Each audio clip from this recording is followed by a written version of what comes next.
El segundo capítulo trata sobre el cuidado de la salud mental dentro de la vida espiritual. Y vamos a hablar fundamentalmente de la espiritualidad, de las espiritualidades cristianas y las no cristianas, y qué cosas hacemos los seres humanos dentro de la espiritualidad cristiana que no nos lleva a tener una sana espiritualidad.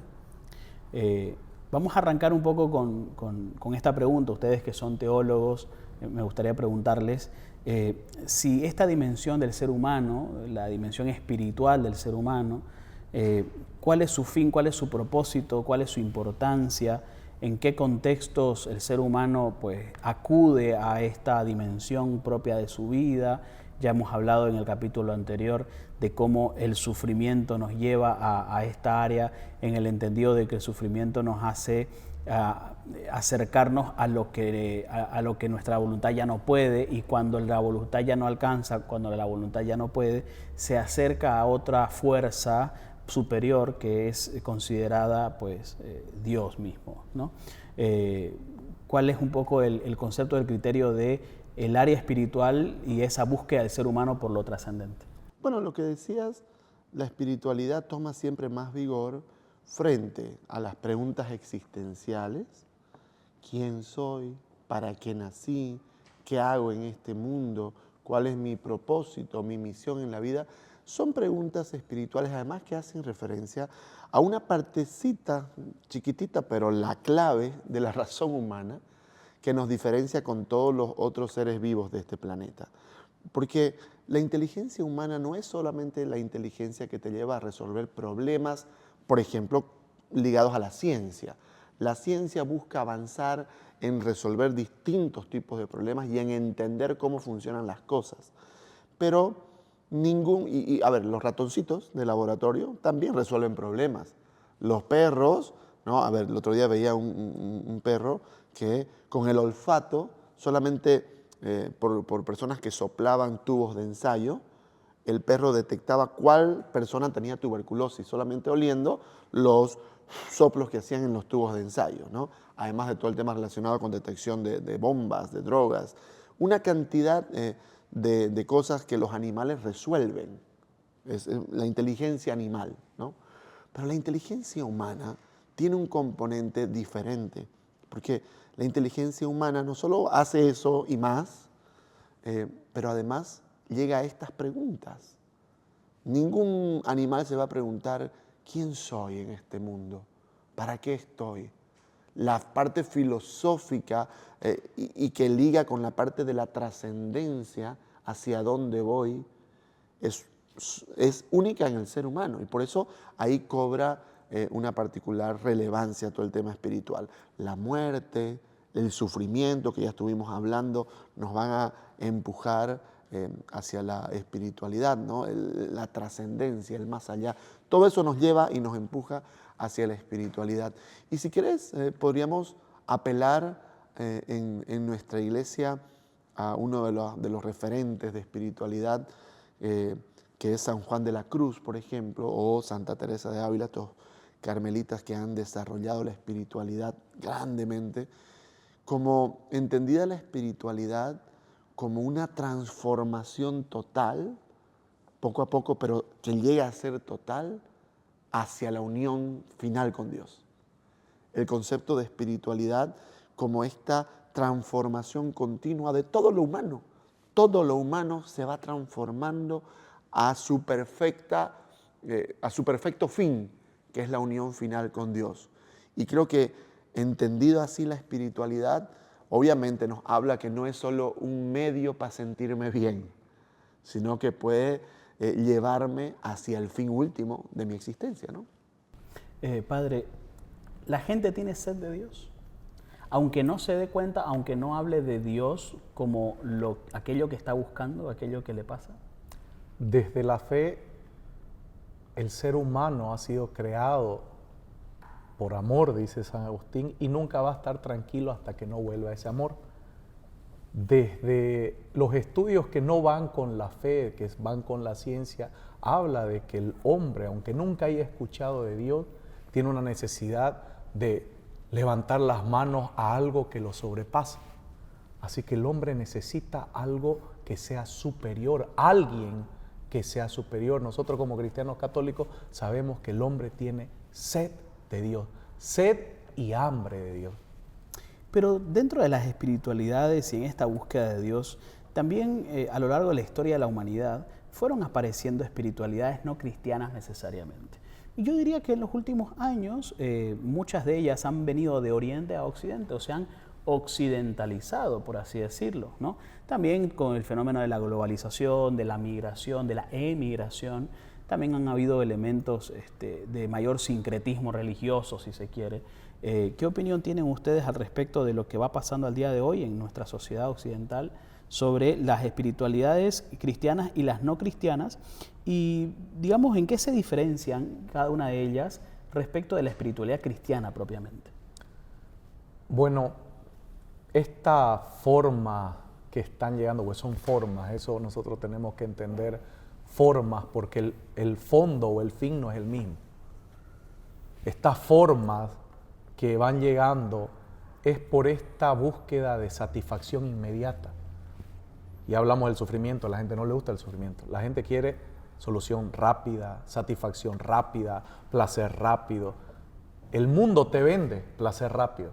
Cuando el mundo te vende, por ejemplo, un viaje a una isla o una playa, te muestra imagen de la playa, el agua color celeste, el agua color turquesa y los 7 colores, 8 colores, y que no, te vende placer y te garantiza ese placer.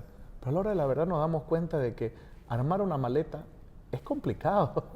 Cargar esa maleta es complicado. Viajar en la madrugada es cansador. Ir con hijos es mucho más cansador. Llegar a un hotel a hacer un check-in es cansador. O sea, no es ese placer que uno busca. Y cuando, después de que disfrutó todo lo que le ofrecieron, comida buena, bebidas buenas, fiestas buenas, actividades buenas, hay que hacer de nuevo todo eso, las maletas, el viaje, que es cansador. Así que por esta búsqueda de placer, el ser humano está confundiendo lo que es la sana espiritualidad. Y por eso es que estas ofertas se han hecho muy comunes para las personas. Y estas ofertas vienen cargadas de un sincretismo de elementos esotéricos y seculares. Mire, lo esotérico, lo escondido, esto que solamente algunos pueden saber, esto que solamente algunos pueden lograr, y las cosas seculares, las prácticas que hay de cada cultura. Una mezcla de todo eso que de cierta manera te dice, con esto se van a solucionar todos tus problemas. En cambio, el cristianismo te presenta una vida espiritual que no es fácil, una vida espiritual que es exigente y una vida espiritual que es disciplinada. Pero gracias a eso tú te encuentras con el fin, que es Dios, y al encontrarte con el fin, que es Dios, te encuentras contigo mismo, que necesitabas este fin, esa sed y esa hambre que tenía. El único que te lo puede saciar es Dios, y no prácticas que no tienen nada que ver con el Dios verdadero. Y yo creo que hablando de ese Dios verdadero, en la espiritualidad cristiana, el Dios verdadero tiene algunos atributos, ¿no? Es Padre, es Creador, es omnipotente, es omnipresente, es omnisciente. Y estos atributos y estas formas de entender a Dios en toda esta naturaleza, que también está relacionado un poco con la creación misma de la vida, ¿no es cierto? Esas particularidades que la fe cristiana o la espiritualidad cristiana discrepa, no comparte o no es necesariamente igual al resto de las espiritualidades, Ricky, ¿qué pensás de la idea de Dios en cuanto a las diferencias que hay en las diferentes espiritualidades? A ver, lo que pasa es que... ¿Pero todas las espiritualidades tienen un Dios? No todas. Ahora hay mucha espiritualidad sin Dios. Pero sí es importante, obviamente, entender, es todo un mundo en la teología, el diálogo interreligioso, por ejemplo, ¿no? Y en la iglesia se promueve el diálogo interreligioso, ¿no? Recordemos ese abrazo entre el Papa Francisco y ¿cómo se llama el judío? El rabino de Jerusalén y el árabe, ¿no? Musulmán. El abrazo, por ejemplo, de estas 3 grandes religiones monoteístas. Islam, judaísmo y cristianismo, sí, y catolicismo. Sí, no, claro. Y grandes religiones monoteístas que tienen, digamos, como una raíz común de un solo Dios, ¿no? Pero evidentemente diferencias de cómo llegar a ese Dios y de quién es ese Dios, ¿no? Y luego hay otras religiones, ¿no? Como las religiones orientales, el hinduismo y todas sus vertientes, el budismo y todo el tema ligado a los distintos tipos de budas también que existen, ¿no? Dependiendo si vas a Japón, el Buda es flaco, por ejemplo, en Japón, ¿no? En China, bueno, es el Buda más conocido. Es más fit en Japón. Entonces, ¿y por qué? Porque desde el principio y también en las religiones ancestrales, que por lo menos aquí en nuestro país y en Latinoamérica siguen estando muy presentes, hay una búsqueda del ser humano natural.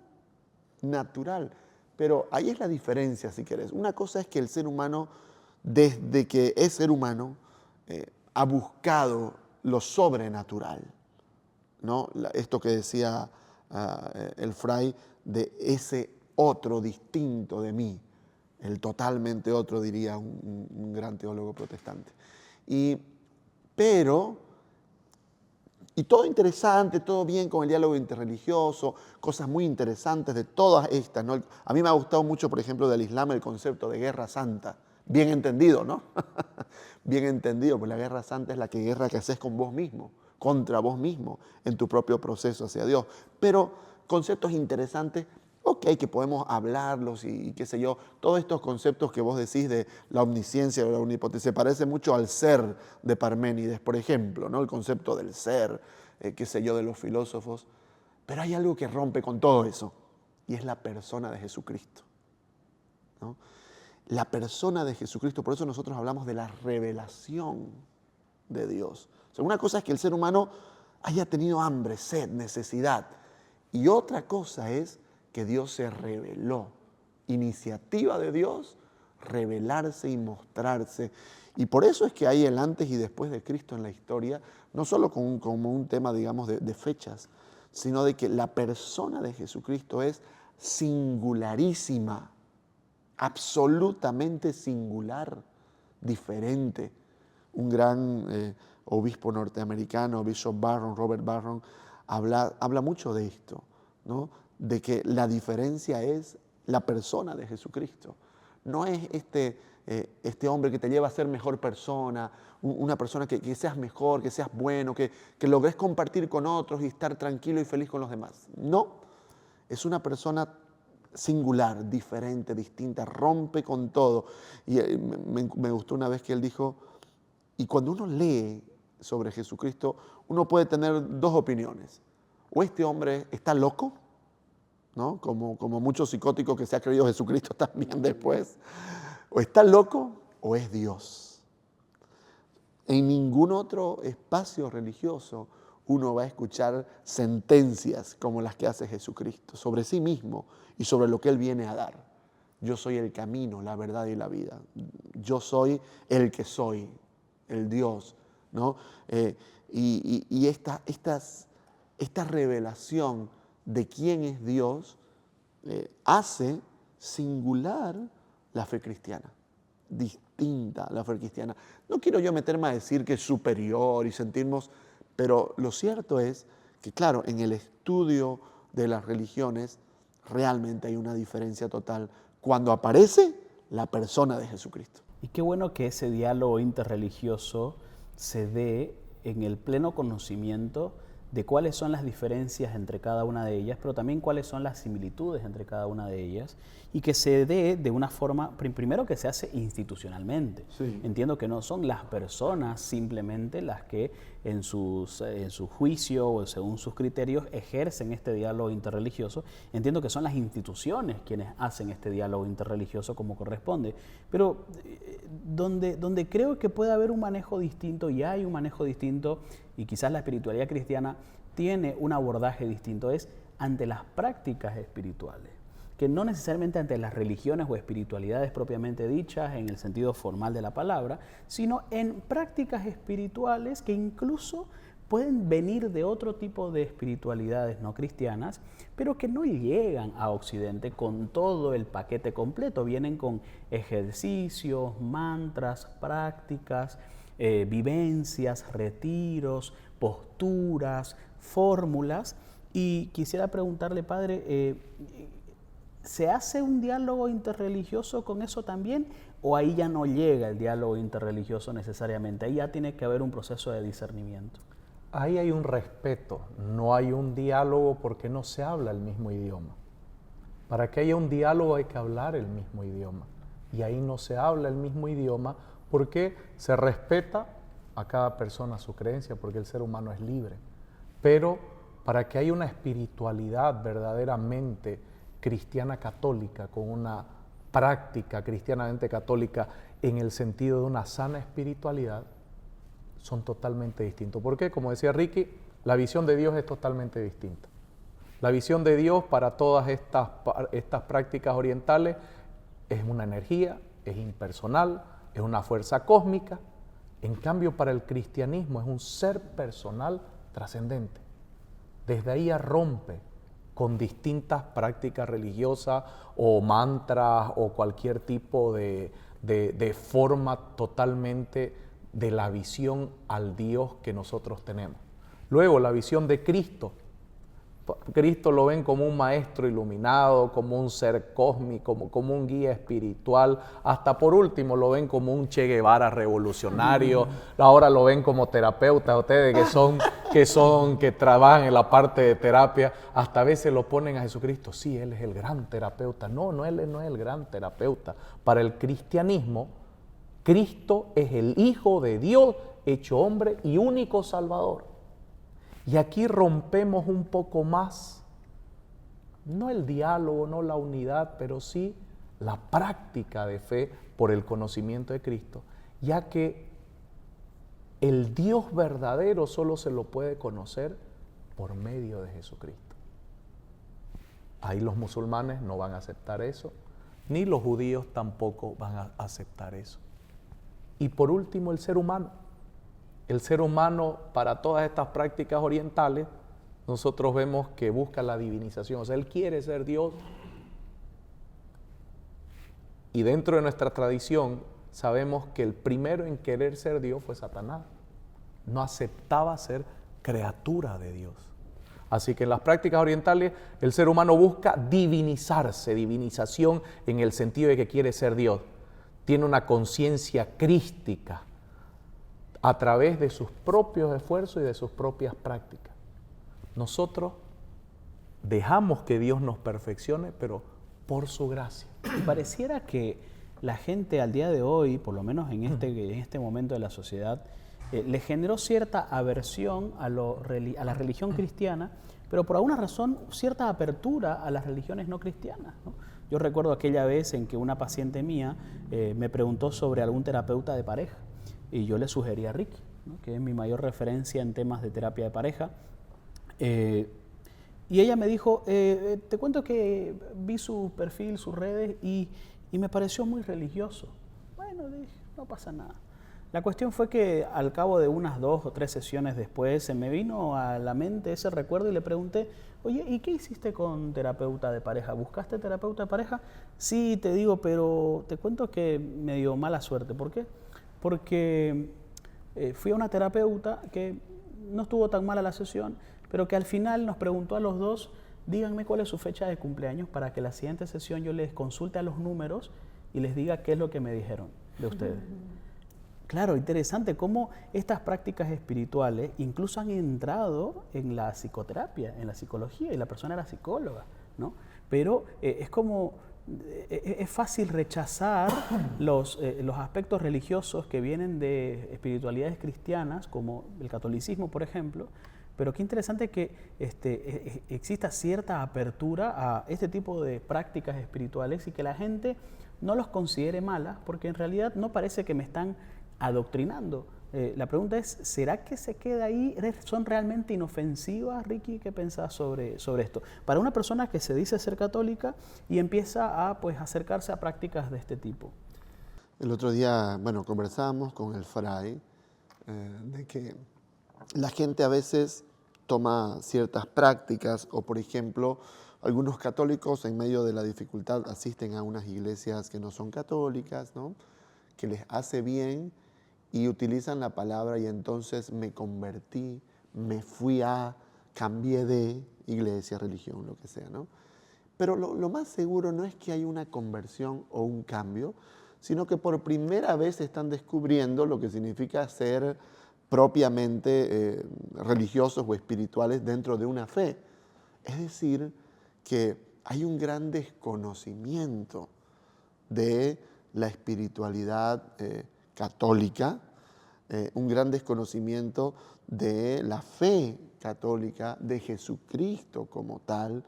Y entonces, claro, como hay desconocimiento, pues bueno, todo parece igual, todo parece interesante y todo parece inofensivo, ¿no?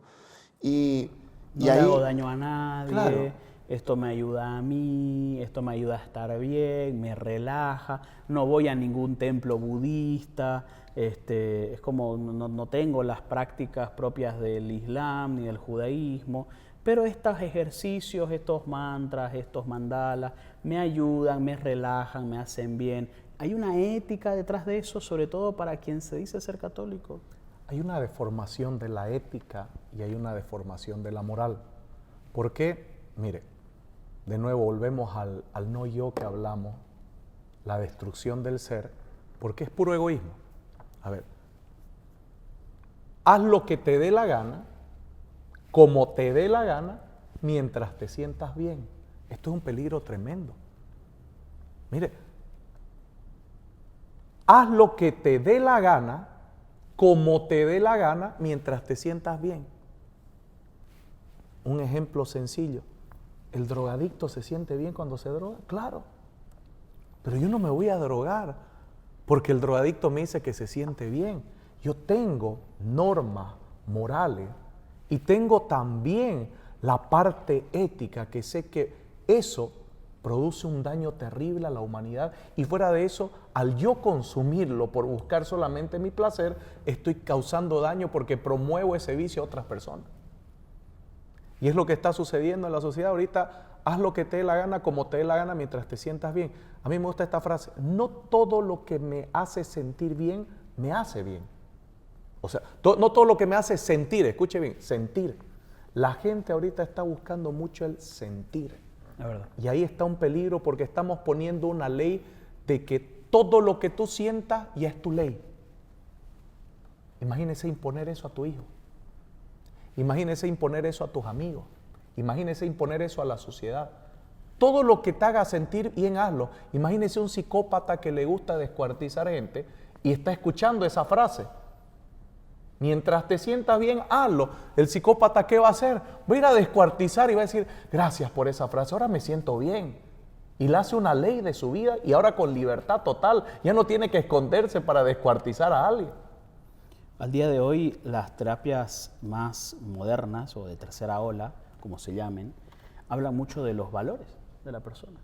Y de hecho hablan de que una persona que está conectada con sus valores, no solamente una persona que se siente bien o siente alivio, sino una persona que está siendo congruente con sus valores, que está conectando con sus valores, que su vida parece ser la expresión y la manifestación de los valores que tiene, es una vida plena. Es parte de lo que se denomina como salud mental al día de hoy. Y me parece interesante que incluso la ciencia está llegando a estos temas. No me acuerdo cuál es la disciplina que habla de los valores. Es la... ACT, creo. ¿Cómo? Aceptación y compromiso, creo. No, me refiero al área de la filosofía, la la axiología. axiología. La axiología, interesante cómo la psicoterapia se va acercando y asomando a la axiología, que dentro de todo es una disciplina, corríjame ustedes, que es parte de la filosofía y que se la ha trabajado mucho desde la teología también, ¿no? Componentes propios de la ética del ser humano, es decir, no se trata solamente de estar bien o de sentirme bien, sino se trata de que que mi vida sea, de hecho, parte de lo que creo y lo que siento, mi vida lo represente con mis actos y con mi cotidianidad. Con los valores, pues la gran siempre discusión filosófica ha sido sobre si los valores son subjetivos o objetivos, ¿no? Y es bien interesante esa conversación. A mí me gusta pensar en la escala de valores, ¿no? La introdujo Max Scheler en su momento y creo que es interesante esto de la escala de valores porque mientras más nos acercamos a la pirámide, a los valores, digamos, en la pirámide más arriba, se van como objetivizando más esos valores y cuando está un poco más al medio, abajo, son más subjetivos, ¿no? Digamos, es un tema interesante ese, pero me estaba poniendo a buscar cuándo salió esta canción del Puma que decía, tengo derecho a ser feliz, ¿no? Y mira, antes de los años 90, ¿no? 1989, más de 36 años, y creo que esa frase ha sido excusa y utilizada para muchas malas decisiones. Me quedé con lo que decía el Fray con la droga, ¿no? Pero yo más bien lo pienso desde la pareja, ¿no? Llega un momento muchas veces en la pareja que la gente siente que tiene derecho a ser feliz, lo cual no es mentira, ¿no? Es una verdad, pero a medias, cuando derecho a ser feliz se entiende, no me importan los demás. Yo tengo derecho a ser feliz y entonces creo que me hace más feliz una mujer más joven, ¿no? Creo que me hace feliz traicionar a este socio porque creo que está ganando ya más que mí y yo quiero ganar más que él. Y traicionarlo creo que me hace un poco más feliz y es la traición de los propios valores. Y creo que bajo este concepto de tengo derecho a ser feliz, la gente traiciona mucho sus principios, sus valores, lo que siente, lo que es importante y útil en la vida para él, y se cega. Yo creo que a vos, Roque, te ha tocado ver gente yendo por donde no debe ir, cegada. Por ejemplo, ¿te ha tocado conocer ese tipo de gente llegado a los 40, 45 años de edad en la famosa crisis de la mediana edad? Sí, a ver, mucha gente vive dividida, ¿no? Vive dividida porque se cuestiona si quiere seguir con esta pareja en la otra mitad de su vida o no, si quiere soportar las cosas que tiende a soportar, porque fíjate que esto es tan subjetivo, ¿no? La persona que experimenta estos sentimientos encontrados muchas veces ve a la pareja, en este caso hablo de ejemplo de pareja, como todo mal. No le gusta su aliento, su forma de vestir, su música. Antes no era tan problemático todo eso, pero ahora me empieza a molestar incluso las cosas que antes no me molestaban tanto. Su ronquido, su aliento, su manera de comer. Su gordura. Su gordura, entre otras cosas, ¿no? Y fíjate qué interesante a propósito de esto de que la gente es cada vez menos tolerante a la parte no tan buena, digamos, en este caso de la vida en pareja. Vive con estos sentimientos encontrados, porque por un lado siente que se merece otra cosa y a veces ese relato es alimentado por las amigas, ¿no? Amigas, vos no te mereces esto, yo te veo así, pero al mismo tiempo siente que tiene un tema moral o conflictivo con respecto al tema este de la separación o el divorcio o de cualquier modo, que necesita, que la calma no solamente va a venir del, ok, voy a hacer lo que yo quiera, lo que a mí me haga bien y ahí no me importa. No, las personas dicen, oye, están los niños, está la vida de otros. Entonces, qué interesante porque cuando uno sufre es egoísta, como bien decía el Fray, pero cuando uno mira más allá del propio sufrimiento se da cuenta que hay una ética, hay una responsabilidad de las decisiones que yo tomo cuando sufro, que involucra a otros también y el malestar de otros es parte de la ética del que sufre, que es de lo que hemos estado hablando después de todo.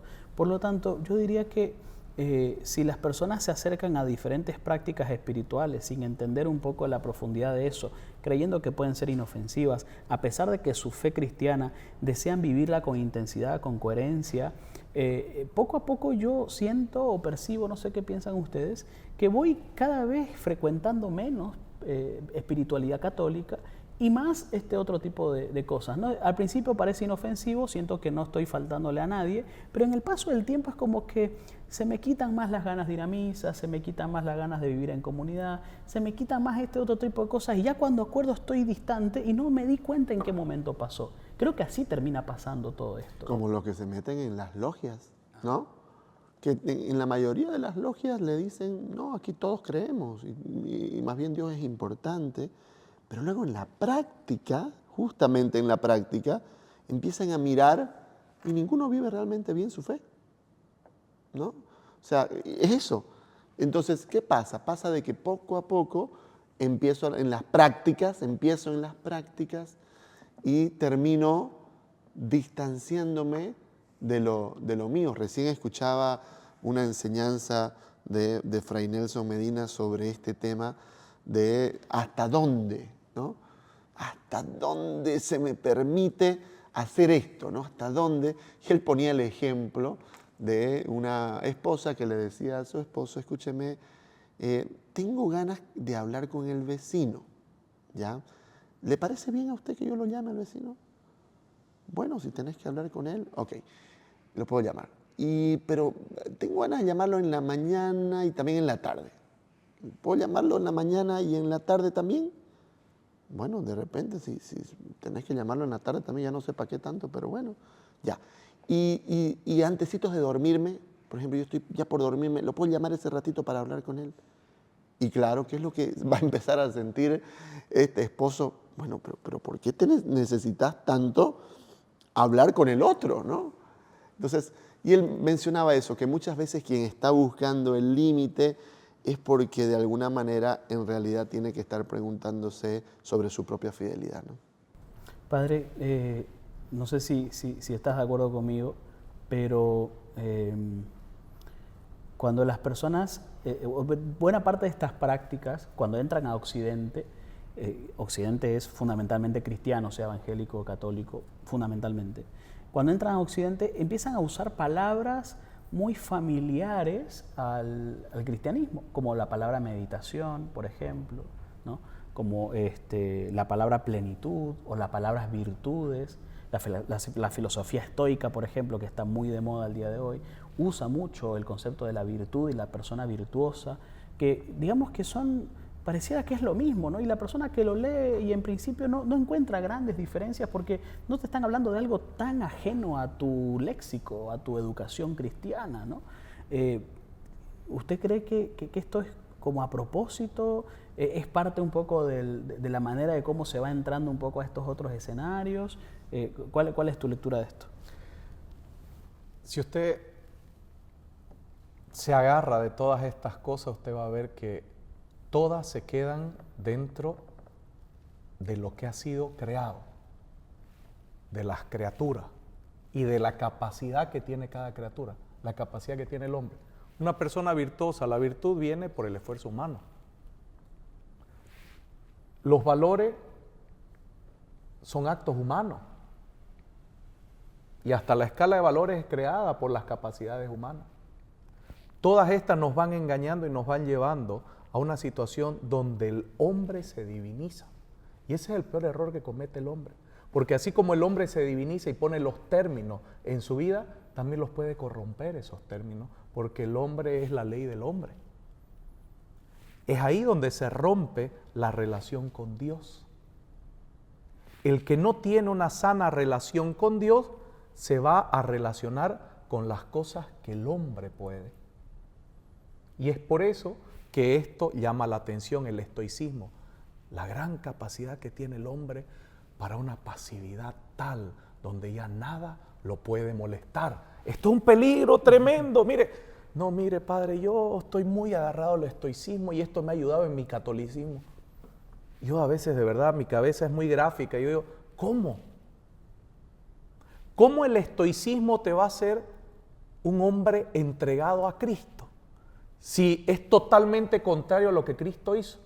O sea, imagínense, si Cristo hubiera sido estoico, no hubiera ido a la cruz, no hubiera muerto por nosotros y no hubiera resucitado. Porque el estoicismo te hace tanto una persona tan pasiva en el mundo, tan desapegada a las cosas, que va muy unido casi al budismo, ¿no? Es una total, ¿qué le llaman? No es tranquilidad, una total muerte a ti mismo y desapego de todo lo que pueda existir, que ya nada te puede dañar. Y eso es un peligro, porque si me voy a desapegar de todo, quiere decir que también me voy a desapegar de mis amigos. ¿Sabes qué? Sos mi amigo, pero no me interesa que estés sufriendo, porque yo no voy a permitir que tú me afectes a mí. Mira, sos mi amigo de años, compartimos muchas cosas, pero no me interesa si tu matrimonio se está destruyendo, porque yo no voy a permitir que tus cargas negativas me afecten. Mira, y usted lo está escuchando cada vez más. Y está de moda también el tema de poner límites. Cargas negativas, mire. Y por eso es que ahora hasta mucha gente te dice, ay, qué hermoso conocerlo, usted es un ser de luz. Esta frase hay que tenerla. La gente anda buscando seres de luz porque son cargas positivas para tu vida que no dañan tu armonía, sino que más bien te ayudan. Eso es buscar un gurú. Son prácticas que ponen al hombre como Dios, que divinizan al hombre. Y si el hombre es divinizado, así como puede poner reglas, normas éticas, morales, también puede deformar todas esas reglas, normas éticas y morales. Por eso es que mucho de Europa cayó, porque la gente en vez de hablar de Cristo, habló de moralidad y de valores. Por eso, yo quiero preguntarte, Fray, porque me encanta eso que decís. No estoy diciendo que lo moral y los valores sean malos. Hay mucha gente que busca justo esto, alguien, un ser de luz, ¿no? Y yo creo que vos que has estado en tantos lugares y podés ser un referente para muchas personas en la fe, hay quien te quiere también así como un gurú, como un ser. ¿Cómo haces para salirte de ese lugar que seguro hay gente que te quiere poner, ¿no? Hasta para preguntarte, ¿tomo esta decisión o no? Dígame por favor usted. ¿Cómo lográs salir de ese espacio en el que depende de vos lo que yo voy a hacer, que te ponen como en ese pedestal, que podría ser hasta idolatría, ¿no? Porque de verdad hay gente que en la fe misma y en la iglesia casi rozan la idolatría con personas referentes. ¿Te ha pasado eso? ¿O cómo haces para zafar de eso? Es común, la gente busca, vemos en el Antiguo Testamento, ¿por qué siguieron a Moisés? ¿Por qué seguían a los profetas? ¿Por qué siguieron a Abraham? La gente busca quien los guíe. Y es bueno tener guías, pero solo son guías para que tú disfrutes del único que salva, para que tú conozcas al único que salva. Guías en la vida es bueno tener, pero que te lleven a Cristo, no que se conviertan en Cristo para ti. Yo no soy Cristo, yo no los voy a salvar, así que yo les predico a Cristo. Y toda esa gente que viene buscando que yo le solucione, lo saco de mi yo para que se agarre de Cristo. Y eso es bueno. Los salvavidas, por ejemplo, es hermoso. Cuando ven que una persona se está ahogando y están en un bote, no se lanzan. Primero le lanzan el salvavidas. Y luego ellos van y ya lo ayudan a llegar. Porque saben que si ellos dicen, no, yo soy el salvavidas y esta persona se está ahogando, yo voy a ser el héroe. Si se lanzan, esta persona se va a agarrar de ellos y los va a ahogar. Y eso es lo que sucede con tantos gurús o tantas personas que son seguidas como la solución de sus vidas. Se ahogan con estas otras personas porque sin darse cuenta cada una lo está arrastrando en sus agradecimientos, en sus aplausos y hasta en sus ayudas económicas. Lo va ahogando a su sistema de vida. Y eso pasa con muchas prácticas que no vienen a ser espirituales necesariamente, pero son pseudoterapéuticas, ¿no? Como la autoayuda, los gurús, los métodos. La numerología, que ya la nombraste.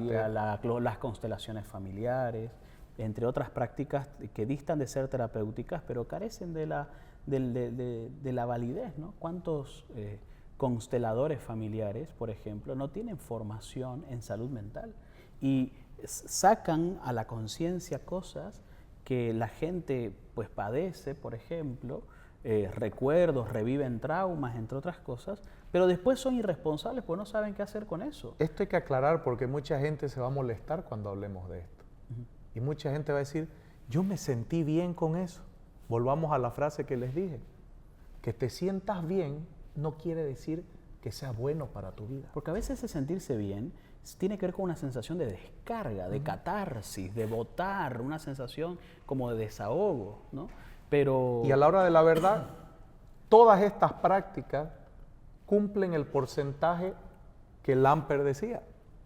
Y muchísimo. No, miren. Sí. Todas estas prácticas cumplen el porcentaje, placebo. el 30% de tu relación con los demás. La gente lo que necesita es comunidad. Sí, La sí, gente lo que exacto. necesita es socializar. La gente lo que necesita es desahogarse. La gente lo que necesita es compartir, ser abrazado. Muchas de estas prácticas ocupan mucho el abrazo. Eso, claro. Ocupan mucho la palabra contener, por ejemplo, en psicología es hermosa, pero ellos la utilizan como una manipulación y van a estos gurús, y estos gurús, una de las cosas que más hacen es, sí, tranquila, respira, medita, eso, deja tus cargas, eso, mire, o sea, mi Dios es esta persona. Cuando el ser humano pierde la mirada en Dios y pone su mirada en los hombres, se hunde. Cuando el ser humano saca su mirada de Dios, del único que salva, y pone su mirada en las cosas creadas, se hunde. Y lo vemos en el pasaje donde Pedro camina sobre las aguas, pero porque estaba con su mirada puesta en Jesucristo. ¿Cuándo se hunde? Cuando se distrae con el viento y con las olas, con las cosas creadas. La gente, ¿cuándo se hunde? Cuando a esta terapia la hago mi Dios, a esta persona la hago mi Dios, a este que dice frases maravillosas lo hago mi Dios, a este que es famoso lo hago mi Dios. Y es lo que está pasando con los muchachos. Los muchachos ya ni siquiera buscan espiritualidades, buscan a sus dioses artistas. O a sus creadores de Influencers. contenido. A su influencer. Sí. Yo quiero ser como él. Yo quiero ser como él. O estos que se hicieron famosos en México que venden éxito. Y claro, te cuentan historias de éxito con ropa muy cara, Sí, claro. con cortes espectaculares, en yates, en vehículos millonarios, en aviones. O sea, yo quiero ser él. Él es el motivo de mi felicidad. Y ahí damos un paso más atrás, porque la gente está deformando la palabra felicidad, porque piensa que felicidad es placer. Y es lo más tonto que puede existir. Tengo el derecho de ser feliz. No, te estás equivocando. Tú estás diciendo que tienes el derecho de sentir placer. Y al sentir placer vas a dañar sí o sí a alguien. Tengo el derecho de estar con una mujer más joven, tengo el derecho de estar con mi vecino, tengo el derecho de amar a otro hombre porque ya mi marido no me abraza, porque ya mi marido no hace nada conmigo. Tengo el derecho. No, tú estás diciendo que tienes el derecho de sentir placer. Y es por eso que estás equivocada. Si tú buscaras la felicidad desde el inicio, con tu esposo hubieran hablado sobre todos estos temas. La palabra que hemos hecho referencia en el primer capítulo de Mateo 11, 28, que de alguna forma es la inspiración de estas conversaciones, arranca diciendo, vengan a mí. Jesús dice, vengan a mí. Vengan a mí. Jesús dice, vengan a mí. Y creo que todo lo demás viene después. Es decir, lo de cansados, agobiados, del alivio, del descanso, viene después del concepto de vengan a mí. Por tanto, no buscamos el alivio en sí, el alivio es el resultado de la búsqueda de Dios. Porque cuando encontramos a Él, cuando estamos en comunión con Él, el alivio es el resultado de todo eso y deja de ser la razón por la cual acudí a Él, y ya el estar con Él resulta ser la finalidad máxima por la cual yo practico la fe cristiana o la espiritualidad que porto. Es Jesucristo. Es Es como Jesucristo, decíamos la hace un persona de rato, Jesucristo. volvemos a ese punto. ¿Cuál es la diferencia del cristianismo? Es Él. Y en todas estas prácticas es Él. Cuando uno no pierde de Él y uno está pensando en el yoga, ¿y aquí Jesucristo qué papel tiene? Es increíble cómo uno puede ordenarse a dónde ir y a dónde no. En la numerología, donde los chakras, ¿cómo se llama? Hay esta práctica, que el Reiki. ¿Qué hace Jesucristo? ¿Qué papel juega? Exacto. ¿Qué papel juega en una constelación Jesucristo? Claro. ¿Qué papel juega en que tú uses alguna droga para que calmar las raíces de tus problemas? ¿Qué papel juega Jesucristo? Ninguna. Tú estás poniendo a Dios a las cosas creadas, a las personas, y no al creador de las personas. Por eso es que vamos a ver que en los evangelios nosotros vemos que Jesucristo nos dice vengan, pero también uno puede ver que Jesús, cuando están en el desierto, toda esa gente que le seguía, Jesús le dice a sus discípulos, ustedes aliméntenlo. ¿Y los discípulos qué hicieron? No, habría que comprar mucho, no hay dinero para tanto, dile que se vayan y todo eso. No entendieron. ¿Acaso no se multiplicaron la comida en tal lugar? ¿Acaso no vieron que los panes se multiplicaron? ¿No vieron que los enfermos se... Y es ahí donde los discípulos entienden, y por eso Pedro, cuando llega al templo, ve a este hombre que está en el suelo y le dice lo más claro que una persona debe hacer con los demás. Oro ni plata yo tengo para ofrecerte. Mire, fama, éxito, placer, no tengo para ofrecerte.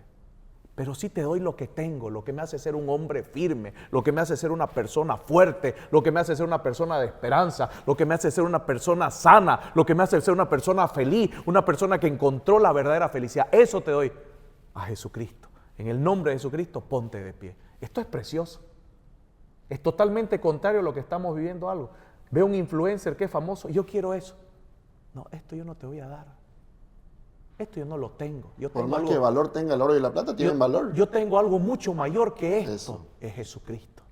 O esta persona que se presenta en grandes yates, en grandes mansiones, en grandes cosas, diciéndote, yo te voy a enseñar el éxito y te vendo un curso para que seas exitoso. Y si tú inviertes ahora en la bolsa, y si tú inviertes en esto, y que ahora están de moda las inversiones de cosas. Y a veces la mayoría de eso son estafas. Hay cosas que son reales, pero la gran mayoría son estafas. Y la gente se emociona, yo quiero eso, yo quiero eso.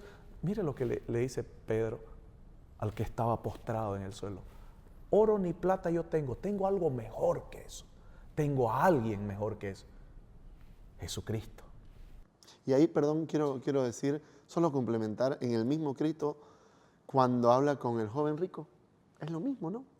Es lo mismo porque vende todo lo que tengas, pero hay una diferencia, porque la clave es lo que viene después, y luego ven. Es otra vez la invitación a venir, ¿verdad? Vende todo lo que tenga, que no es que obviamente implique que uno materialmente tenga que vender todo, ¿no? Lo que tenga, ¿no? Porque yo, por ejemplo, tengo 4 hijos y necesito obviamente sostenerlos. No se trata de eso, pero sí hay una diferencia. Creo que podríamos decir, hay una diferencia. Todo lo demás y Jesucristo. Creo que hay una diferencia. Y ahí, pues bueno, San Pablo dirá, todo lo demás lo considero como basura, con tal de ganar a Cristo. La gente, entonces hemos hablado de malas comprensiones, ¿no? Hasta acá hemos hablado de mala comprensión de alivio, hemos hablado de una mala comprensión de sufrimiento, pero hay una mala comprensión ya dentro de la espiritualidad cristiana, ya hablando más de personas pues, que viven su fe e intentan vivirlas coherentemente, o lo más que puedan, se manifiestan, se dicen ser católicos, creyentes, pero que también dentro de la misma espiritualidad cristiana, dentro de la forma de llevar adelante la espiritualidad cristiana, puede haber una mala comprensión de dicha espiritualidad y caer en una serie de actitudes, de actos que no hacen que esta persona, por más cristiana que sea, no sea una espiritualidad sana. Como por ejemplo, una de ellas, y que está un poco patrocinado por lo que hemos conversado anteriormente, es esta búsqueda obsesiva por experiencias místicas, ¿no? Palabra católica. Una palabra católica interesante, la palabra mística, pero que también la han usado otras prácticas espirituales para hablar de experiencias místicas, como por ejemplo viajes astrales o experiencias con hongos psicodélicos y demás cosas, ¿no? Pero más allá de esto, dentro de la misma espiritualidad cristiana, hay experiencias místicas, ¿no? El descanso en el espíritu es una experiencia mística.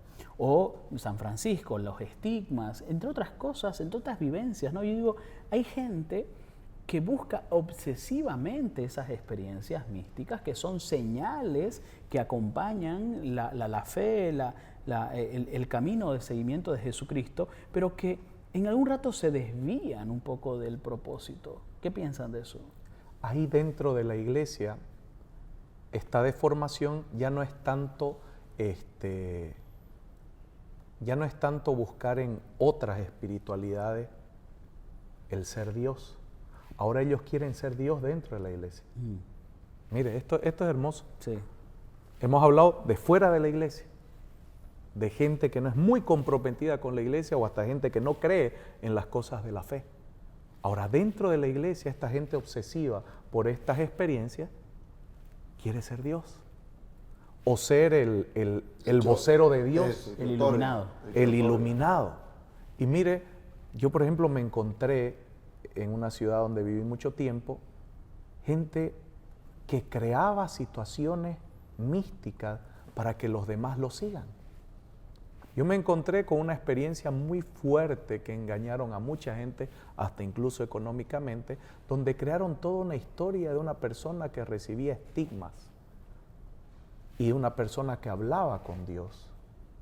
Y fuera de eso, una persona que incluso se le había aparecido una Eucaristía en su casa y engañaba a otros a que vayan y adoren esa Eucaristía. O sea, lo que buscaban eran ellos ser los directos comunicadores de Dios y que lo sigan. ¿Pero qué estaba metido en eso? Algún interés. O el interés de ser el centro de atención, o el interés de alguna ganancia económica, o el interés de satisfacer sus complejos porque tal vez nunca fue tomada en cuenta en muchas cosas. O que la esposa lo dejó, o que el esposo lo dejó, y por eso necesita ser un centro, un diosito dentro de la iglesia, o la voz de Dios dentro de la iglesia para que lo sigan. Esas son deformaciones para buscar estas experiencias místicas. Y a veces por buscarlas, luego salen hacia otras prácticas que ya le hemos hablado. Incluso puede estar ligado a veces estas experiencias místicas con lo que yo denomino una moda espiritual, ¿no? A ver, en lugares como Santa Cruz de la Sierra, que es una arquidiócesis, es muy común que vengan distintos tipos de comunidades católicas y también de espiritualidades dentro de la espiritualidad católica. Como decía, una espiritualidad carmelita, vos hablaste de una espiritualidad franciscana, por ejemplo, ¿no?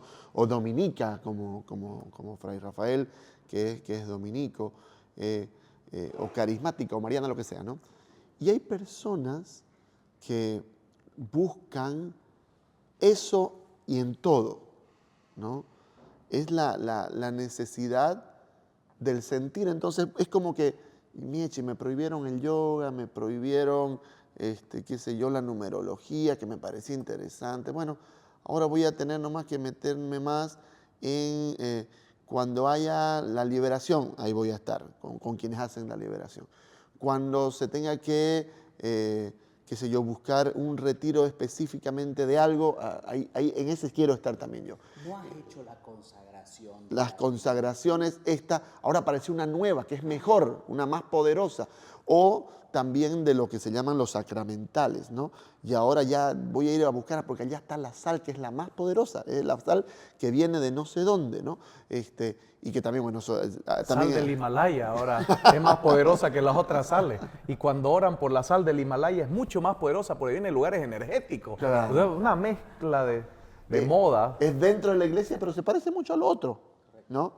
Pero como ya no puedo ir al otro, no voy a empezar a irme por todas partes. Y normalmente lo que uno observa en este tipo de personas es como cuando vos querés una plantita, la plantás y después la querés sacar y la pones en otra.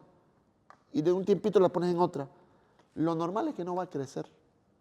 Si no está arraigada en un lugar como tal y recibe agua y el sol adecuado ahí, no va a crecer. Entonces, O perdón, la gente que anda corriendo tras de los visionarios, estos que ven el fin del mundo. también, sí, Y que, la escatología, claro. Y que ya viene el Papa negro. Exacto. Y que este Papa es el bueno, este Papa es el malo. La gente anda corriendo tras de estos visionarios. O esa búsqueda, Las visiones, ¿verdad? o esa búsqueda insaciable de buscar visiones o visionarios. De la Virgen que está hablando. Correcto, pero también buscar a personas que me digan cosas que es lo que yo tengo que hacer. Mi futuro. Seguramente mucha gente se te ha acercado a vos para preguntarte, padre, ¿qué decisión debo tomar? Por favor, pregúntele a Dios, usted dígame y yo voy a decidir, ¿no?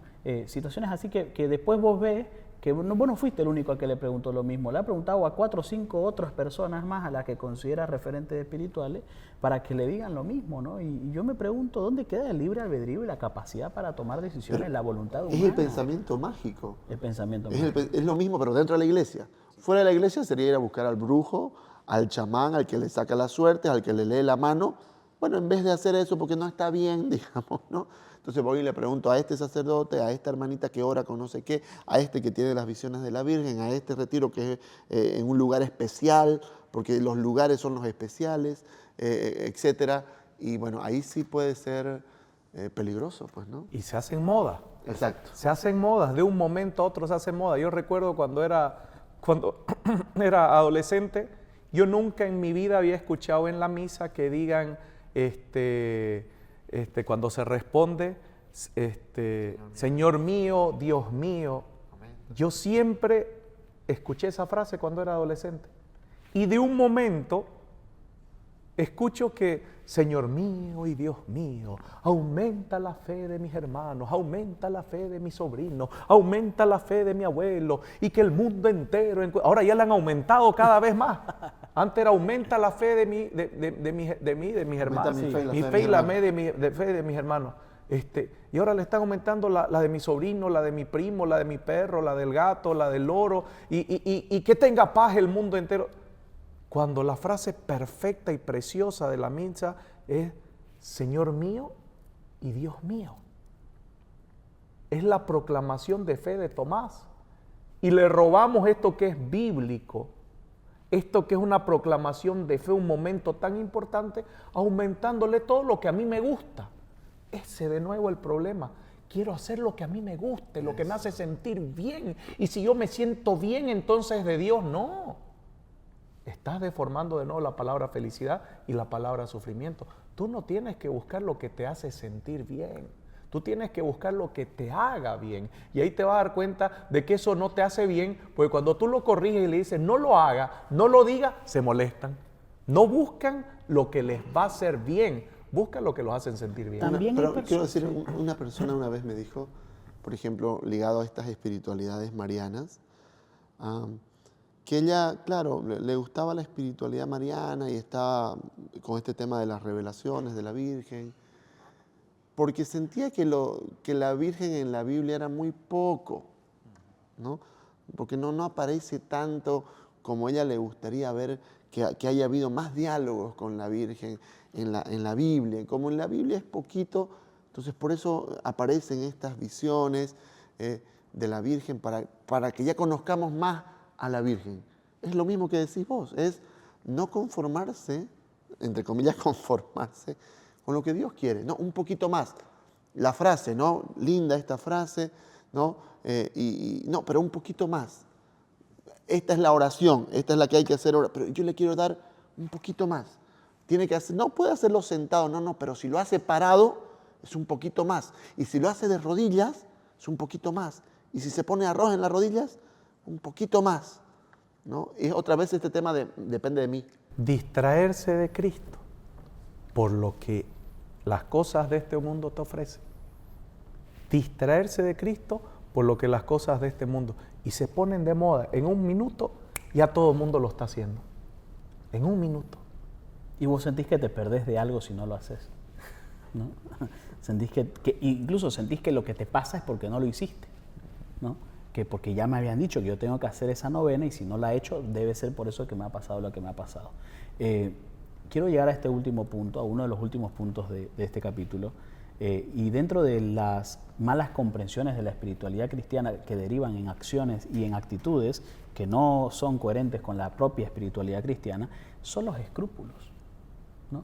Porque vos decías, Padre, que todo lo que te distrae de Cristo, ¿no?, termina derivando en una mala espiritualidad. Pero a veces lo que me desvía de Cristo son mis pecados, como creyendo que yo soy el que tiene que lograr esta perfección cristiana, y si yo no soy digno, es como estar preso de todos los pecados que puedo yo cometer. Y debes estar lleno de estas experiencias, ¿no? Gente que ni bien siente que peca, ya tiene que ir a confesarse porque si no siente que algo está mal, se siente muy sucio, se siente muy indigno, y vive muchas veces su espiritualidad así, como pensando todo el tiempo en el daño, en lo que ha hecho mal, y se descentra de Cristo porque ya no ora por amor a Cristo, por conexión con Él, por comunión con Él, sino que su foco está puesto en todo lo que Él hace, dice, no hace o no dice, como si toda esa salvación o la fe cristiana en la vida espiritual, lo único y lo más importante fuese portarme bien o hacer absolutamente todo bien, y termino infravalorando o desvirtuando la gracia de Dios, que de alguna forma también es, es decir, la perfección cristiana, la búsqueda de la conversión, el cambio es parte de la espiritualidad cristiana, pero también abrirse a la gracia y entender que la gracia abunda en el ser humano, en ese tipo de miserias humanas, también es importante. No sé qué piensa.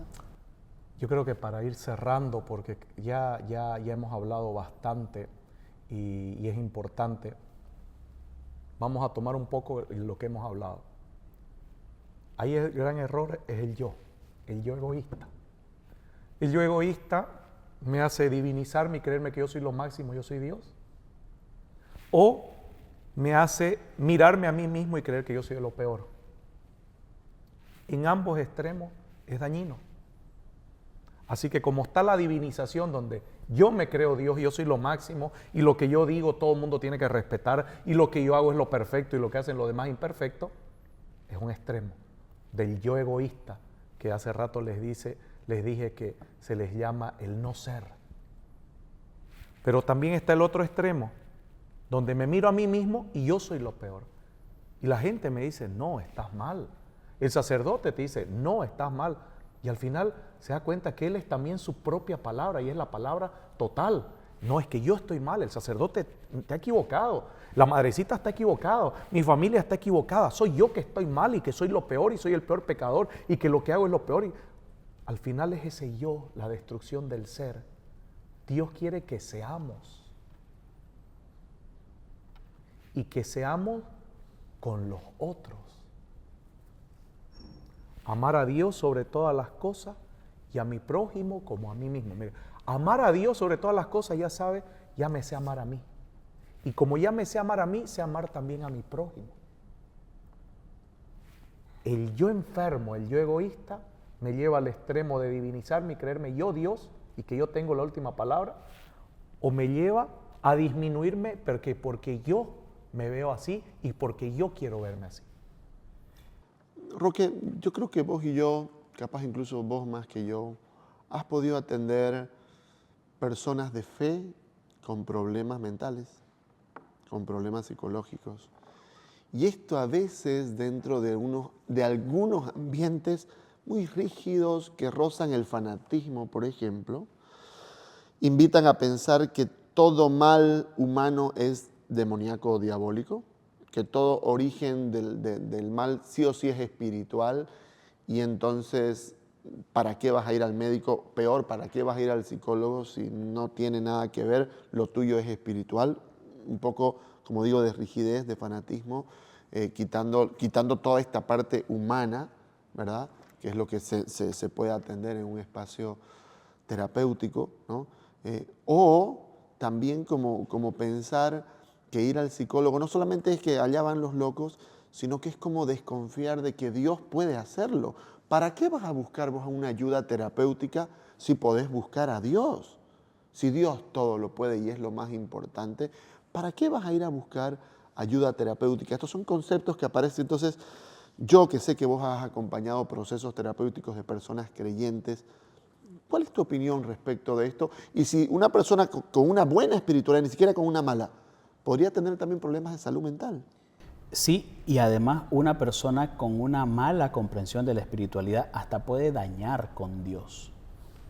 Puede ser el arma con el que yo daño a personas, ¿no? Así de fuerte, ¿no?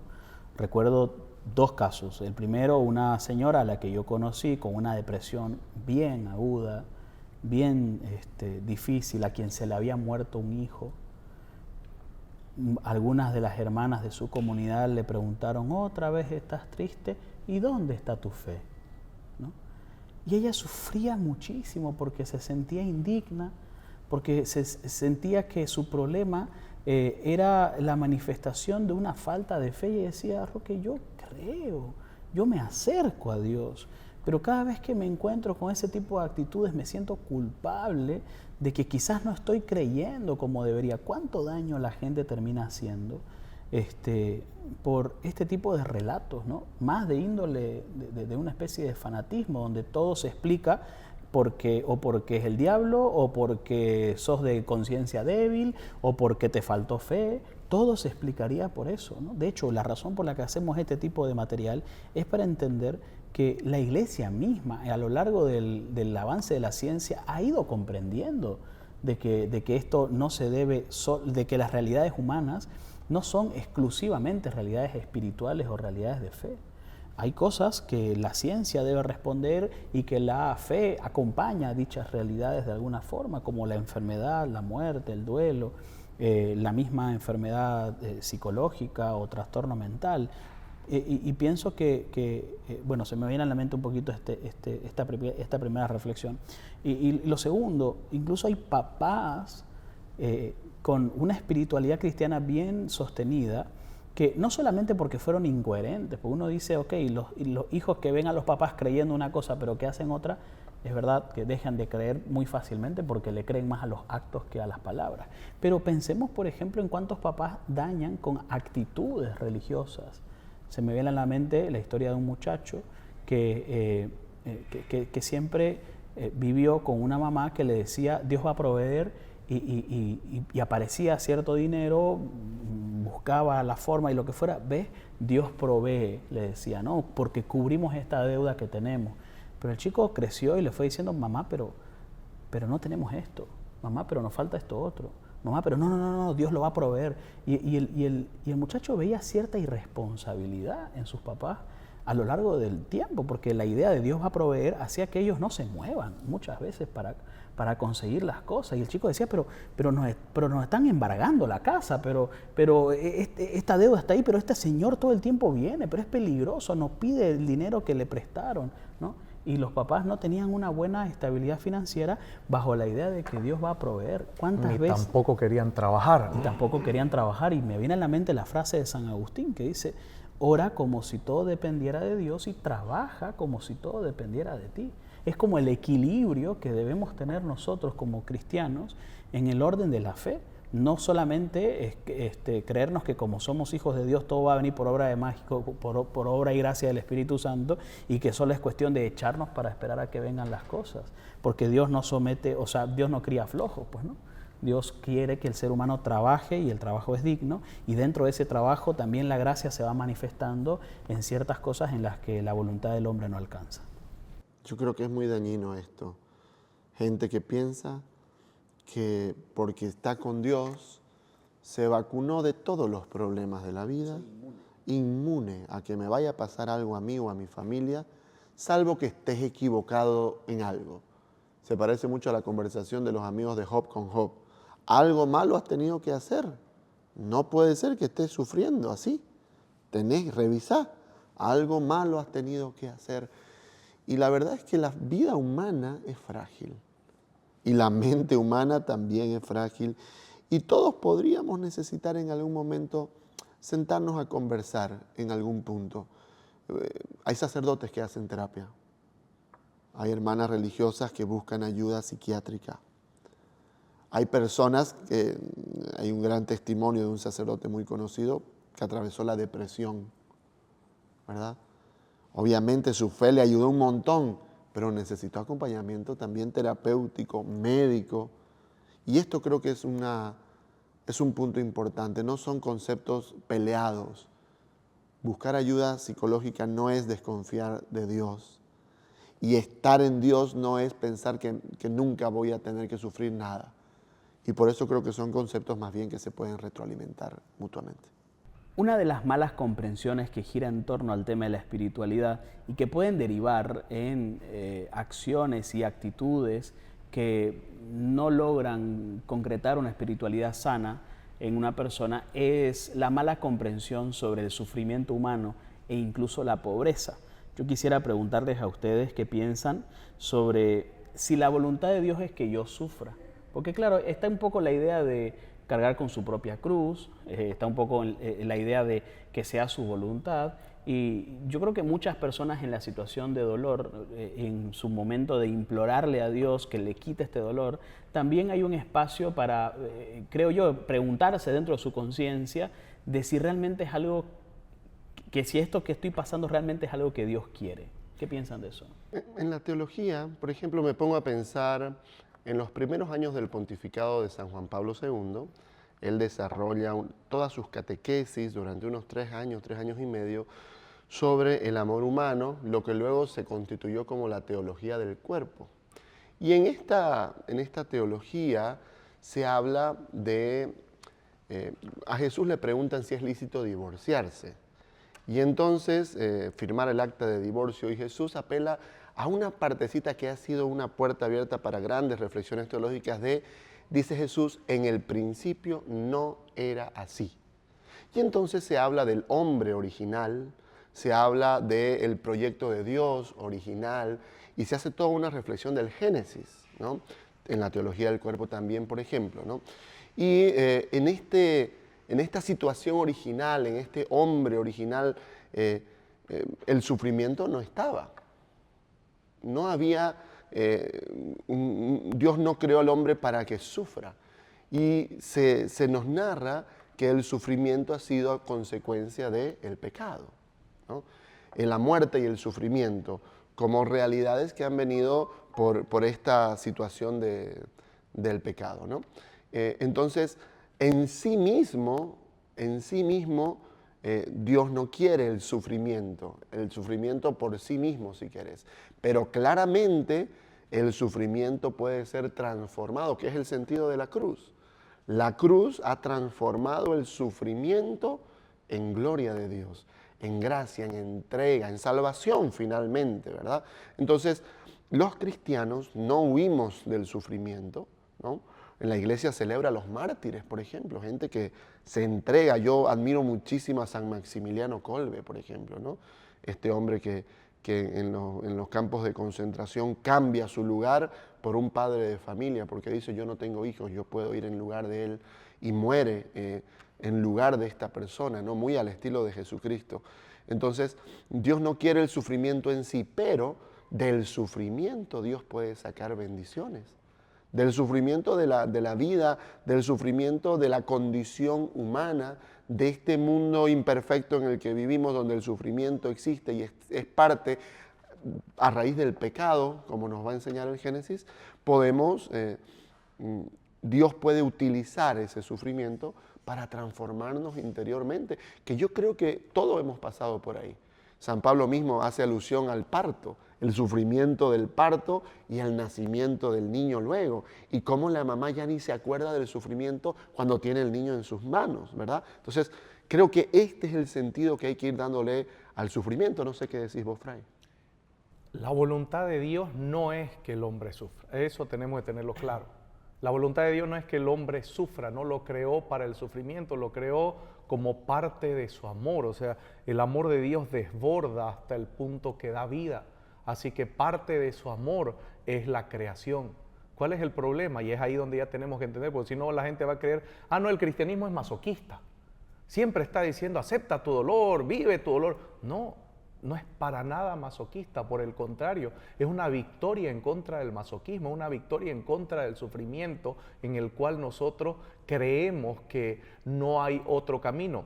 Al crear Dios al ser humano, lo crea en este Edén, que era el lugar de las bellezas más grandes, donde el ser humano se siente realizado, porque le dice, pon nombre, nombra todo lo que existe. O sea, el hombre se realiza ya desde el Edén, el hombre se realiza en la unión con Eva, al estar con ella, al ver que es carne de su carne y hueso de su hueso. O sea, es una tremenda forma de mostrar que el hombre encontró la felicidad. ¿Por qué? Porque estaba en torno a su Creador. Cuando le da la espalda al Creador con el pecado, que es cuando entra el dolor y el sufrimiento, es cuando sufre. Y hasta ahora seguimos viendo que el sufrimiento en la humanidad es cada vez que nosotros le damos la espalda al Creador. Y la gente va a decir, no, pero yo soy muy católica y he sufrido. Yo soy una persona de mucha oración y sufro. Yo soy una persona que nunca falta misa y sufro. Estamos hablando de la humanidad entera, que aceptó el pecado y que sigue aceptando el pecado, y por eso hay sufrimiento. Yo puedo ser una persona de mucha oración y Ricky tal vez no, y por los pecados que él comete, él a mí me afecta. Y es por eso que Dios busca que nosotros transformemos esa realidad del sufrimiento, y es ahí donde yo aprendo a preocuparme por él. La imagen más clara del, a ver, podemos decirlo así, la imagen simbólica y la que más se nos viene a la mente cuando pensamos en el sufrimiento desde el punto de vista humano es la cruz. Claro. ¿No? Y si bien es cierto, podemos hablar de la cruz de Cristo, de aquel que sufrió por nosotros, se entregó e hizo este sacrificio de amor. Hablamos del sufrimiento como acto de amor en cierto modo, ¿no? Cuando este es ofrecido en reparación de. Sin embargo, también en algunos pasajes del Evangelio, en concreto uno en particular, cuando Jesús invita a los demás, a sus discípulos, a que carguen con su cruz y le sigan, ¿no? Este concepto de cargar con mi cruz, que también está un poco asociado al sufrimiento, pensar por ejemplo en una mamá que puede sentir que su hijo con algún problema de adicción es parte de lo que ella podría considerar su cruz, ¿no?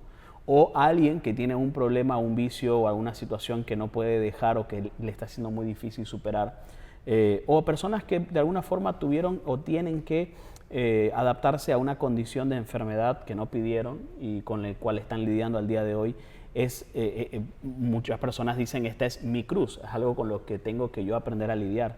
Sin embargo, no sé qué piensan ustedes, pero ¿cuáles podrían ser unas malas interpretaciones de ese concepto de mi cruz? ¿Qué es mi cruz en el sentido evangélico de la palabra? ¿Y qué no es definitivamente mi cruz cuando la gente dice que esta es mi cruz? ¿Cómo diferenciar esa buena cruz, por así decirlo, el buen concepto de la cruz en cuanto a la que es mía, y las comprensiones inadecuadas de esa no es tu cruz, ¿no? ¿Cómo lo ven ustedes esta cuestión? En el anterior segmento, ¿te acordás que dijimos? Jesucristo es el que rompe con toda la diferencia, es Él, ¿no? Sí. Uno mire todas las religiones y ve a Cristo y se da cuenta que hay una diferencia, ¿no? Porque Jesucristo tiene en Él estas dos naturalezas, humana y divina, y nos hace entender que Él es tan igual a nosotros y al mismo tiempo tan distinto de nosotros. Pero la parte hermosa de Cristo es que es tan igual, esa parte.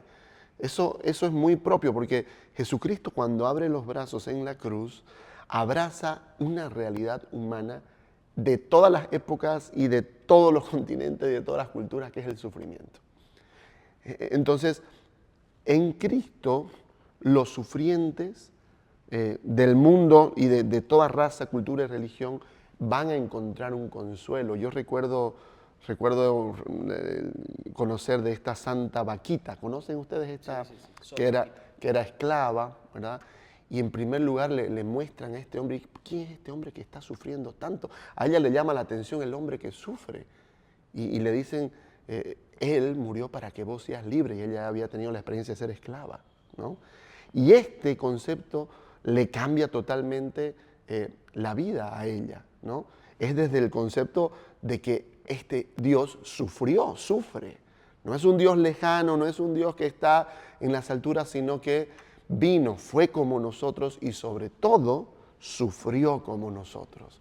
Conoce nuestra condición humana, conoce nuestras pruebas, nuestras dificultades, la traición del amigo, por ejemplo, ¿no? Todo lo que vemos en la pasión, ¿no? Y es tan igual por eso a nosotros, que es fácil identificarnos con Él. Por eso es que es tan igual y al mismo tiempo tan distinto, porque lo que Él hace con su sufrimiento y con su cruz es transformarla en pasión. Por eso hablamos de la pasión de Jesucristo. Le da un sentido al sufrimiento. Mira más allá del sufrimiento, buscando el propósito de Dios, que creo que es la respuesta a tu pregunta. ¿Cuál es la cruz buena? La cruz que está en relación al propósito, al sentido, al proyecto, es decir, a la voluntad de Dios, ¿no? El sufrimiento que se vaya a un lado del propósito, la voluntad de Dios, será un sufrimiento sin sentido. Y el sufrimiento sin sentido, por supuesto, que no lo quiere Dios y que normalmente no va a traer frutos, ¿no? Y yo creo que sí hay mucha gente que decíamos, carga cosas innecesarias, intenta estar en esto y muchas veces incluso tolera lo intolerable a raíz de que lo han manipulado con el tema de cargue con su cruz, siga adelante, no, usted tiene que cargar y es una cosa que no tiene sentido muchas veces, ¿no?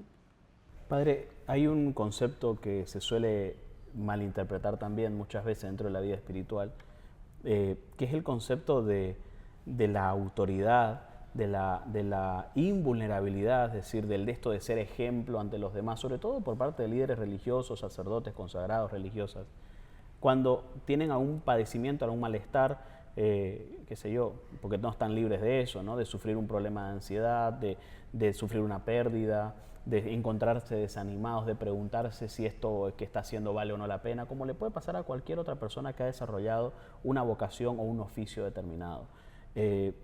Yo creo que una de las cosas que más limita a la búsqueda de ayuda de forma oportuna de este tipo de personas es la vergüenza. Es decir, la vergüenza es este sentimiento que hace que las personas digan y sientan: no, prefiero no hablar de esto porque probablemente qué va a pensar de mí. Incluso yo he escuchado a personas de fe que desean buscar profesionales que no tengan nada que ver con la fe por la misma razón, para que no se decepcionen de mí, para que no represente esto un motivo de escándalo, o ni mucho menos, simplemente porque puede no ser un escándalo, pero sí es como, no quiero tener esta imagen como negativa de mí mismo ante los demás.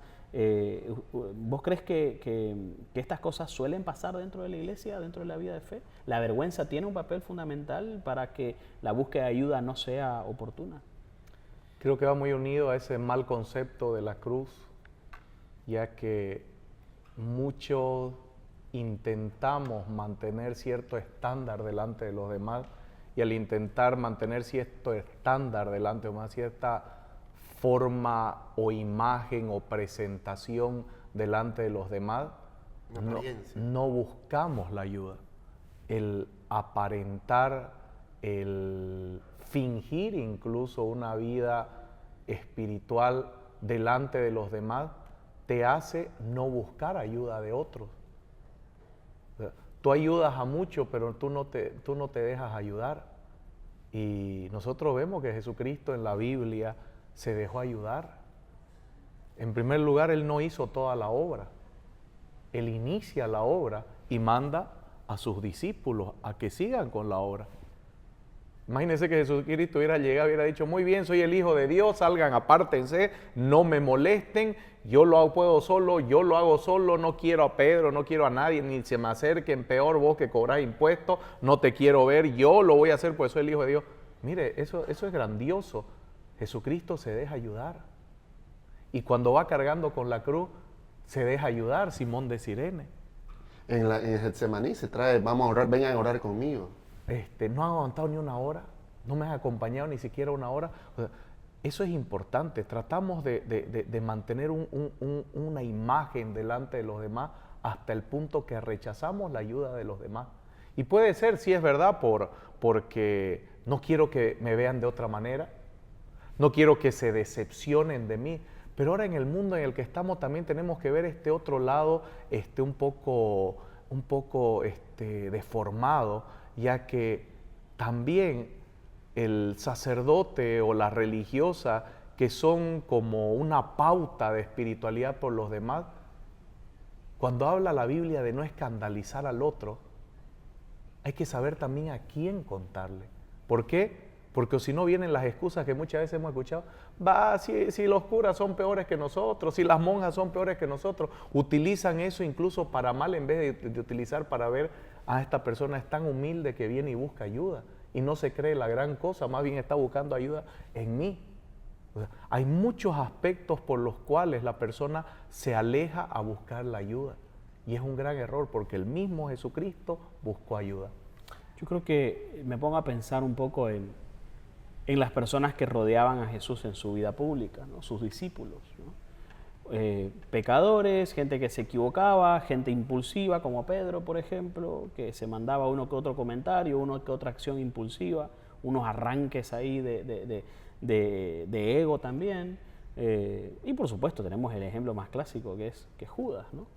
Entonces uno dice: si las personas que convivieron directamente con este Jesús hombre al que hace referencia Ricky se equivocaron, pecaron y sufrieron, ¿qué podemos esperar de nosotros? Pero ahí también hay que ver otra cosa. Jesús, según ellos, se equivocó en lo que enseñó y no lo perdonaron. O sea, Él perdonaba a todos, pero a Él no lo perdonaron. Eso también, por eso le digo, hay muchos aspectos que uno tiene que ver en ese momento. De que uno tiene que buscar ayuda, claro, pero también saberla buscar. Yo un caso muy duro, y lo cuento porque esto es para que la gente, y no es para que la gente tenga miedo a estas situaciones, pero hay que saber a quién también compartir tus problemas. Un caso de un muchacho que estaba estudiando para ser sacerdote y hay un retiro. Y en el retiro el sacerdote que fue a darle el retiro era como que muy, eso, y que contaba muchos ejemplos de jóvenes y que animándolos y no sé qué más.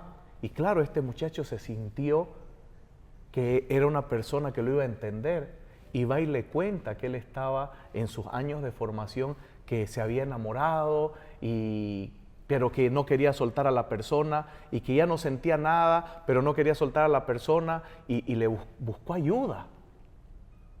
Y lo hizo en confesión. Y este sacerdote que se mostraba muy cercano, muy que los apoyaba, contó a su formador todo lo que él le había confesado. Mire, o sea, por eso hasta en eso hay que tener mucho cuidado. Y lo que le cuento es terrible, porque eso debería tener una pena, ¿no? Es una pena canónica. Sí, claro. Y contó detalle a detalle. Y al final al muchacho lo sacaron. Cuando él estaba buscando ayuda dentro de su camino de seminario. O sea, esto por ejemplo, es algo que muchas veces la gente se aleja de la ayuda porque no sabe a quién contar. Hay que también saber a quién contar y con quién poder desahogarse. Por ejemplo, Jesús dice que siempre iba a Betania, porque él como que tenía esta cercanía con Lázaro, era como su familia, sus primos, o sea, tenía esta cercanía. ¿Le hace bien, Fray, a un sacerdote, a una religiosa, donde sea que esté ejerciendo su misión, tener una casa, una familia, una Betania en su misión? Es bueno, un matrimonio, una familia, tener un lugar de reposo. Es un factor de protección muy importante. Es bueno, sin depender emocionalmente ni económicamente de ellos. Si ellos te quieren ayudar, muy bien. Si ellos te quieren acompañar, muy bien, pero que no se adueñen de ti. Por eso les digo, o sea, Jesús visitaba a Betania, pero ellos no se adueñaban de Jesús. Una de las cosas que a mí me fascina de la forma en cómo mi mamá nos crió, por ejemplo, en este tipo de situaciones como cumpleaños o navidades en la casa, a ella le gustaba invitar a alguna religiosa o a unas religiosas o a un sacerdote. O sea, me parecía un gesto, al principio, como decía, mamá, nada que ver, somos nuestra familia, ¿quiénes son estas personas?, ¿no? Pero después logré entender el mensaje de todo eso, ¿no? Ella intentó ser una opción para muchos consagrados y religiosos que en situaciones como esas, por ejemplo, cumpleaños, navidades y los que fuera, muchas veces se las tienen que buscar un poco, ¿no? En ese sentido. Y qué importante es que los feligreses también entendamos que somos esa Betania para muchos otros que ni siquiera pueden que estén en su país de origen, ni siquiera puede que tengan a su familia cerca, ¿no? Pero entender que no solamente los tenemos que buscar para los sacramentos o para las cosas que a nosotros nos nutren, sino también saber que ellos son seres humanos y que por tanto merecen el trato que les corresponde. Me acuerdo de mi mamá, una de las cosas que más nos enseñó es a no regalarle objetos religiosos a los sacerdotes. Ella decía, no, necesita toalla, necesita sábana, necesita sábana. Me pareció fantástico, ¿no? Ella no gustaba de regalar objetos religiosos, ¿no? Sino que se centraba un poco más en la humanidad de estas personas que muchas veces son invisibilizadas justamente por esta imagen que vos decís. Yo decía eso, ¿no? Una visión maternal, pero me quedé pensando buscar ayuda, y vos lo mencionaste, porque también creo que en teoría un sacerdote, vamos a pensar en el sacerdote que es el que administra el sacramento, ¿ya? El sacerdote debiera confesarse también, ¿verdad? Y y eso, la gente piensa que quizás no sucede, ¿no? Yo recuerdo muy bien... Se confiesan ellos mismos y se absuelven ellos mismos. En un retiro, recuerdo muy bien el bonito testimonio que fue para mí ver a quien nosotros habíamos invitado a predicar el retiro, este sacerdote, confesándose con un sacerdote local de acá, de nuestra diócesis, ¿no? Confesándose con él y recibiendo también la absolución. Creo que fue un testimonio muy lindo, ¿no? Y creo que falta a veces hablar, a los sacerdotes les falta quizás hablar un poco más de su vida como cristianos también, ¿no? A mí más de una vez un sacerdote me ha pedido que ore por él, por ejemplo. Una cosa así que yo decía, pero padre, ¿cómo me va a pedir eso, no? pero qué importante es esa humildad, ¿no? Del consagrado, de la persona entregada a la misión, de saber de que y hasta de ser un acto de humildad, fue una enseñanza de humildad para mí, pero también para él, ¿no? En el sentido de, yo aquí no soy nadie, Cristo lo es todo, yo soy un instrumento, y creo que esa comprensión no le da espacio a la vergüenza, para que la vergüenza termine definiendo la toma de decisiones cuando una persona puede estar necesitando también de ayuda.